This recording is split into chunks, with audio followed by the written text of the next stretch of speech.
Today we're going to be rescuing this vintage metal Abaddon the Despoiler.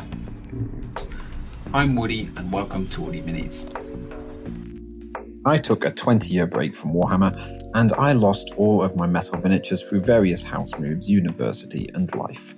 Since then I've been spending lots of time on eBay searching for some old metal miniatures that I lost through the years that I really want back in my new collection, just like Abaddon. This is how he came to me, in bits and pieces. And it cost me about £15, which isn't bad considering the new one is about 40. I've assembled him all together in blue tack to show you what we're dealing with. Whoever built this guy clearly knew what they were doing. He's got lightning effects on the claws, they've painted in the barrels, and they must have known their lore because he's even sporting the classic villain's mustache. How else would you know he's a big bad? Apart from, all the skulls, the screaming demon swords, and even more skulls.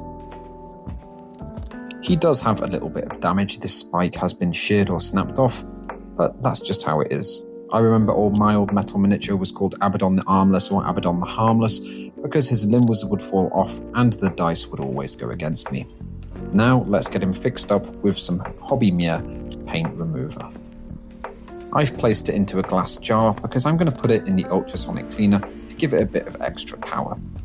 Now this hobby stuff is strong, so you need to make sure to wear nitrile gloves, and this was only on my cutting mat for 20 seconds or so and it's already removed the primer. This is only going to take about 30 minutes and after that we can get him all cleaned up. I'm quite impatient, so let's get working on the base. And I'm thinking skulls. Lots and lots of skulls. A giant mound of skulls to be precise. Let's start off by putting sand on top of the PVA base and then popping all of these out of the sprue. And if anyone knows what these particular skulls are in the Citadel Skulls kit, please let me know in the comments because I actually don't have a clue and they are cool as heck.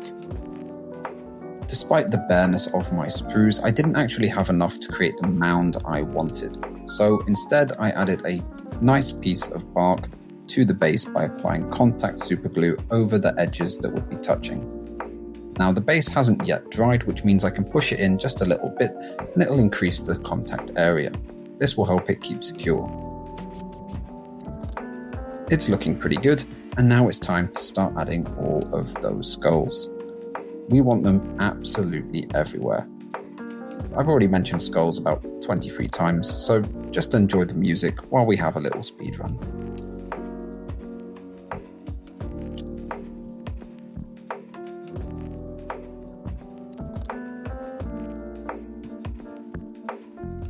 With that done, we can return to Abaddon and see how he's doing in his nice little bath.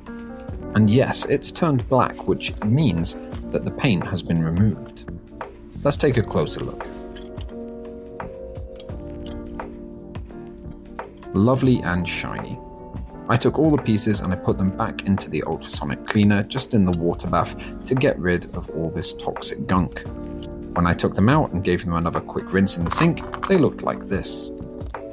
The Talon of Horus was looking absolutely perfect with not a speck of paint on it. Dracnian the Demon Sword had a tiny little bit of softened acrylic on it, so I just gave it a quick rinse in my paint stirrer. After that, it was also pretty perfect. And there's a lot of extra super glue, of course, on the main body. I tried as much as I could to remove the head, but it wouldn't seem to budge. I don't think our special goop could reach behind to the hardened super glue where his neck joint is. Despite that, we were able to get a nice satisfying peel on both arms with the tweezers. Lovely. After that, I did put him back into the gunk to try and get rid of the neck glue. Of course, I did have to remove a bit earlier, making sure to use a toothpick so as not to damage the metal. Whilst he's having a soak in there, I went to look and fix any damages to the weapons. Dracnian was a little bit bent out of shape, but this old metal pewter is quite easy to fix and it easily retains its shape after you apply a little bit of pressure, and for this I used my fingers. Chaos trim can't hurt me here. There were also a few mould lines that I removed with my hobby knife, just with a gentle scraping motion.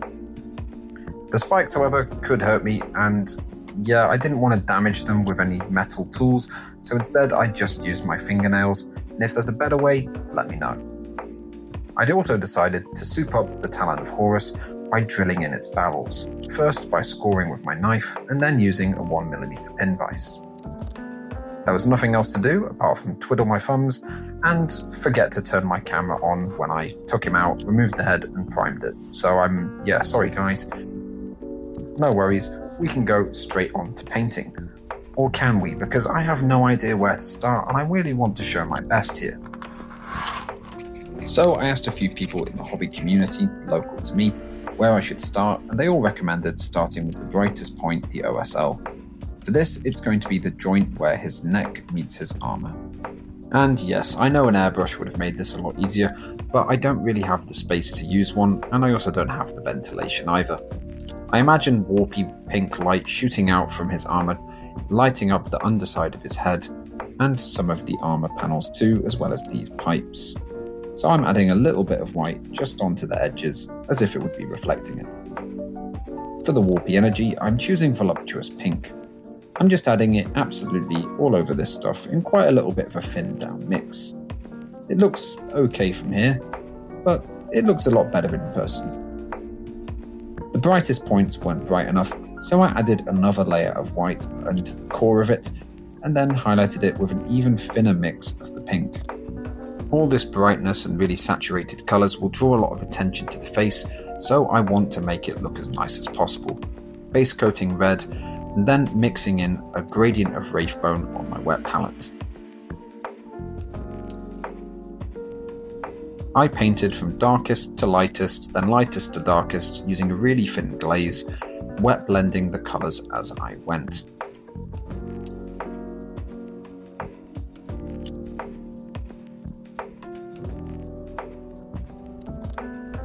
I added some bright white for the teeth, and then I actually managed to do the pupils and the eyes on camera for once.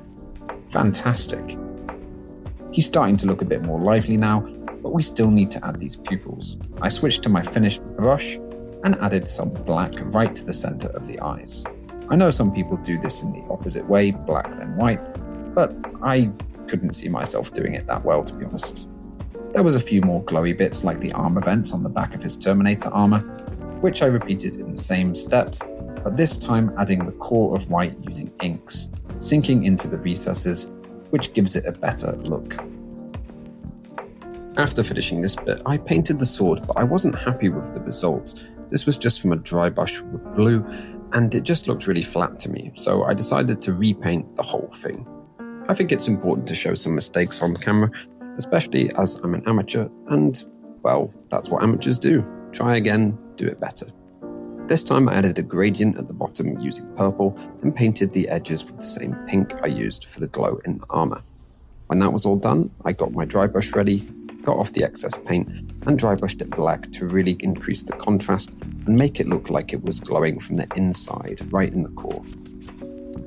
It was then on to paint all of the lovely details on this vintage miniature. The hair was painted red with a highlight of pink, and the armor was painted with Balthazar gold. And I see what you mean about all the Chaos Trim Chaos players, because there was an awful lot of this on just such a small model. But it really does make it work. I painted the belt of Chaos and that 8-pointed star, and then went on to paint all those lovely rivets on the back of the Terminator armor. With that done, it was Skull's time, and I started out by painting them grey, which would probably be the brightest point. I wanted my miniature to look really dark and moody, so pure white wouldn't really cut it and might make it just look a bit odd. I want the focus to be on the glowing and the face. Moving on to all the other little bits and pieces like the Belt of Chaos, which I painted with a very dark red and then added some highlights into the empty spaces with a brighter red. I added a wash to the hair to help the strands stand out and give it a bit more depth, and then I worked on the tabard, just adding a dark red and afterwards using a side-to-side motion with my brush to make sure it gave it a cloth texture, just adding brighter colours on the highlights.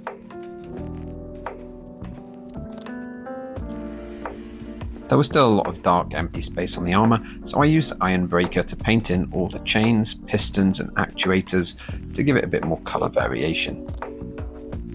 I washed them all down with Nuln Oil to separate them from the base of the armour, and that was pretty much done for that bit.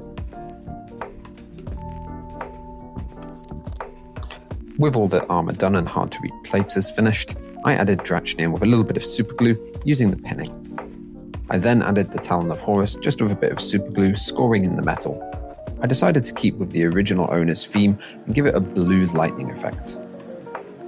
I mixed together a gradient of blue on my wet palette and painted the brightest part, these gems which I thought of the power source, white. Afterwards, it's just a simple case of using a very fine brush to paint in some little zigzagging lines branching out like lightning.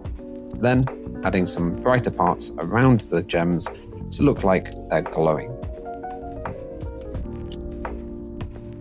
And that wouldn't be the only glowing bit, there's also a gun on the top, a wrist-mounted storm bolter. And for this I kept with the purple weapon theme, something to distinguish it a bit from the Talon's glow with blue, and it looks quite nice.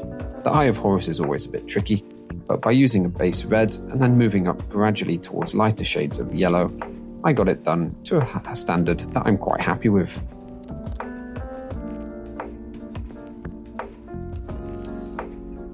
There was only a couple of things to do before the final assembly, painting all these spikes and trophies and then gluing them on. I don't want my video to run too long, so this will be it. Oh yeah, can't forget the base.